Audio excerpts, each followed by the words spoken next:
lárugẹ. Tiwa ni. OSBC. Tiwa ni. Ẹgbẹ́ wa lárugẹ o. Ẹgbẹ́ wa lárugẹ o. Tiwa ni. OSBC. Tiwa ni. OSBC. Tiwa ni. Ìròyìn tó kún rẹ́rẹ́. Tiwa ni. Ètò tó gbámúṣé. Tiwa ni. Ìpolówó ọjà. Tiwa ni. Láti ń ṣe bẹbẹ. Tiwa ni. Láti ń fakọyọ. Tiwa ni. Láti ń kìlọ̀ ìwà. Tiwa ni. Láti ń wòye ayé. Tiwa ni. Báṣà lárugẹ. Tiwa ni. OSBC. Tiwa ni.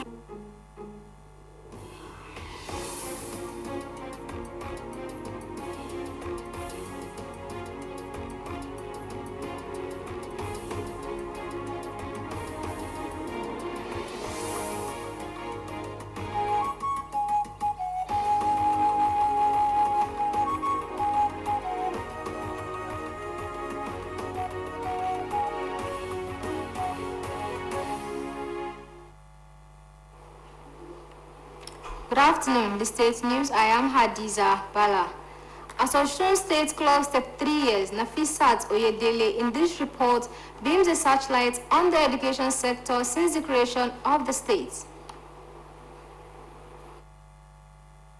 The great Nelson Mandela, education is the most powerful weapon to change the world. This implies that the sector is one of the vital sectors that build a man to prosperity, making him a change maker in the society. From 1991, when Osun was carved out of the old Oyo state, its education sector has witnessed various policies, reforms and challenges that have shaped the sector. It may be difficult to look at the development that shaped primary and secondary education in Osun State without critical reference to other states of the Federation. Primary and secondary education across the country operate the same national policy of education while their pupils sit for the same national examination. One thing that cannot be removed from education is the fact that Osun State has always found its level from the sector. Almost all the past administrations, be it military or civilian, played prominent role to develop primary and secondary education. A retired principal who witnessed the period, Mr. Solomon Olorunishola, said although there were a lot of challenges during the period, the then government was focused on building the education sector by catering for the needs of teachers and students.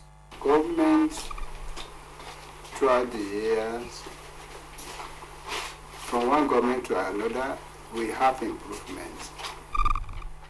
As of today, 2024, the Osun State government is doing a lot to improve education.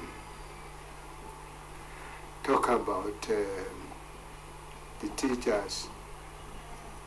The teachers we have, government is paying the salaries. There's no problem of no pay this month. Although we still need more teachers, and from what we hear, the government is already trying to employ more teachers for the primary and secondary schools. Osun, a state whose people were widely known for farming, industry, adire making, artifacts, and many more related occupations, gradually started tilting towards education as more students started attending schools in the late 90s. A school principal, Mrs. Eniola Woyemi, attested to this. When Osun State was created till date, we might have not gotten there, but we are not performing badly. We are on the way to get there. And with Adeleke-led government, a lot of changes had been introduced to enhance effective teaching learning process in Osun State. And his intention to revamp the educational system in Osun State, giving exercise book to all children in the state, welfare scheme for teachers in the state. A teacher that will teach in the class must be adequately taken care of. And in terms of our payments and other allowances, this government has never denied any. At the start of the millennia, the state government focused on expanding access to education by improving the infrastructure in schools, particularly in rural areas, adhering to the national 6334 system to increase school enrollment. The administration of Prince Olagunsoye Oyinlola from May 2003 to November 2010 introduced free and compulsory education for all public school students. The regime also kick-started the school feeding program for pupils in pre-primary to primary classes on 6th May 2006. New blocks of classrooms were constructed by the Oyinlola government as the former government building dilapidated. Major among the innovations to the primary and post-primary education in Osun State was the school reclassification introduced by the Ogbeni Rauf Aregbesol's administration after the 2011 Education Summit, which brought the 4-5-3-4 system of elementary, middle, and high schools. Aregbesola also introduced the Okmoimo Tablet of Knowledge, a digital learning initiative that provided secondary school students with tablets preloaded with textbooks and learning materials. Additionally, on April 30, 2012,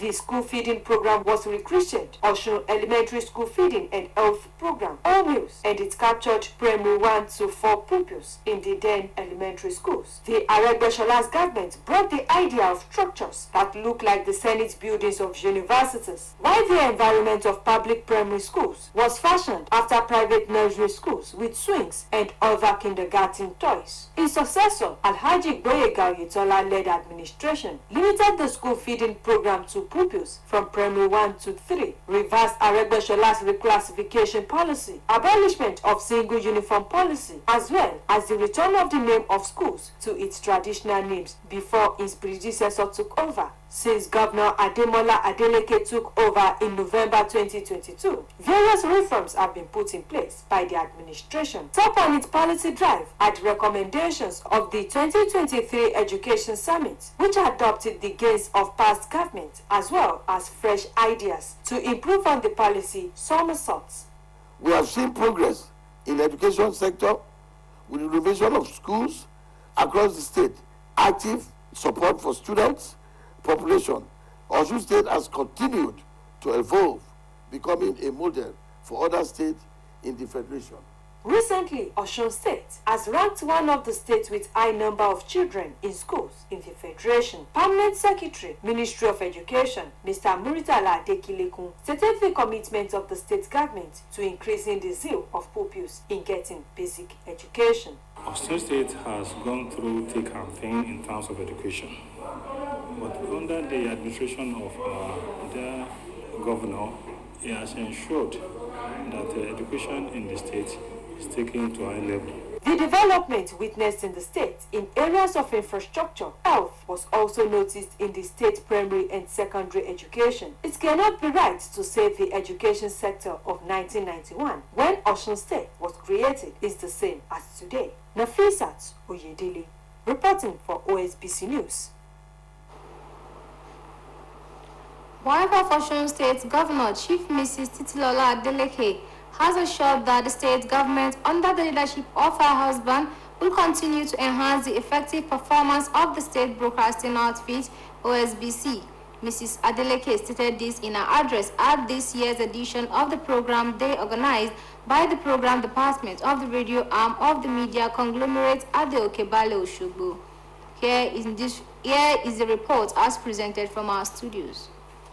Of this year's edition of Programs Day organized by the Programs Department, Radio Arm, Living Spring 104.5 FM of OSBC was the cultural presentation by the staff.